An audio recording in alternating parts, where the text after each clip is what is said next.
আজ দিবাগত রাত অর্থাৎ 12টার 2 ঘন্টা পর আগামীকাল রাত 2টার রাউন্ড অফ 16 উয়েফা চ্যাম্পিয়ন লিগে মাঠে নামছে রিয়াল মাদ্রিদ বনাম অ্যাটলেটিকো মাদ্রিদ। ম্যাচটি আপনারা যেভাবে লাইভ দেখবেন মোবাইলের মাধ্যমে।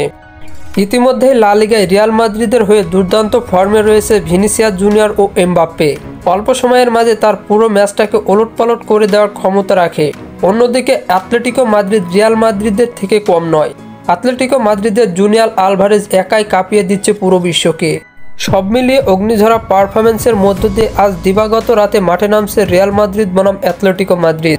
এই ম্যাচটিতে রিয়াল মাদ্রিদ ও অ্যাটলেটিকো মাদ্রিদের উইন পসিবিলিটি রয়েছে রিয়াল মাদ্রিদের 50% এবং অ্যাটলেটিকো মাদ্রিদের 23% এবং বাকি 27% ড্র হওয়ার সম্ভাবনা রয়েছে। দুই দলের হেড টু হেড শেষ 5 ম্যাচের পরিসংখ্যান করলে দেখা যায় যে একটিতে রিয়াল মাদ্রিদ জয় পেয়েছে, অন্যদিকে অ্যাটলেটিকো মাদ্রিদ একটিতে জয় পেয়েছে এবং বাকি 3টি ম্যাচ ড্র হয়েছে। ম্যাচগুলোর ফলাফল যেমন ছিল, সর্বপ্রথমবার দেখা হয়েছিল সুপার কোপ ডি ইস্পানিয়ার ম্যাচে। সেই ম্যাচটিতে অবশ্য 5-3 গোলের ব্যবধানে জয়লাভ করে রিয়াল মাদ্রিদ। এই ম্যাচটির পর আবারও কোপা দেল রের ম্যাচে দেখা হয়েছিল তাদের। সেই ম্যাচটিতে অবশ্য 4-2 গোলের ব্যবধানে জয়লাভ করে অ্যাটলেটিকো মাদ্রিদ। এই ম্যাচটির পর তাদের তৃতীয়বার দেখা হয় লা লিগা চ্যাম্পিয়নশিপের ম্যাচে। সেই ম্যাচটিতে অবশ্য 1-1 গোলে ড্রয় করে দু দল। এরপর তাদের চতুর্থ ম্যাচে আবারও লা লিগায় দেখা হয়। সেই ম্যাচটিতে অবশ্য আবারও 1-1 গোলে ড্র করে তারা। এরপর তাদের সর্বশেষ ম্যাচে অর্থাৎ পঞ্চম ম্যাচে মাঠে নেমেছিল 9 ফেব্রুয়ারি লা লিগার ম্যাচ।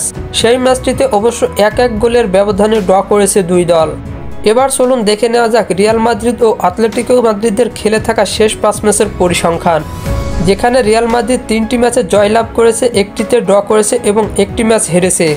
অন্যদিকে অ্যাটলেটিকো মাদ্রিদ তাদের শেষ 5 ম্যাচে 3টিতে ড্র করেছে এবং 2টি ম্যাচ জিতেছে। রিয়াল মাদ্রিদ এবং অ্যাটলেটিকো মাদ্রিদের পরিসংখ্যানগুলো সর্বদা অ্যাটাকিংয়ে ভরপুর।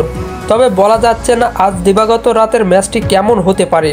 অ্যাটলেটিকো মাদ্রিদ ও রিয়াল মাদ্রিদের মধ্যবার উয়েফা চ্যাম্পিয়ন লিগের ম্যাচটি অনুষ্ঠিত হবে রিয়াল মাদ্রিদের স্টেডিয়াম সান্তিয়াগো বার্নাবেউ স্টেডিয়ামে। এই ম্যাচটি আপনারা সরাসরি মোবাইলের মাধ্যমে লাইভ দেখতে পারবেন সোনি লাইভ অ্যাপসের মাধ্যমে। ফুটবলের সকল নিউজ এবং আপডেটস পেতে আমার চ্যানেলটি সাবস্ক্রাইব করে পাশেই থাকবে। ধন্যবাদ সবাইকে।